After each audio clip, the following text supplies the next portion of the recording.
So here we are with the lawnmower. You can see that this is the same frame that I had earlier, but now I've added the microcontroller, and so you can see I'm going to try and make it a little bit autonomous now. This will be the first time that I make it autonomous and actually drive by itself.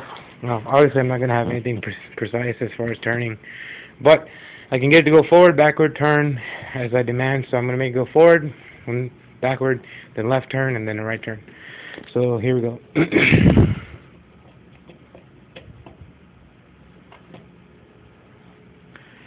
And it should take a little bit to turn on and then take off.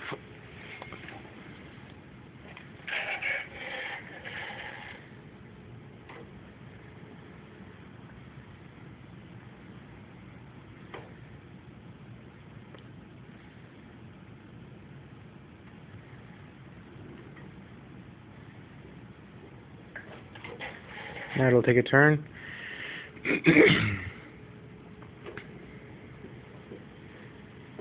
And it'll turn back into the same place.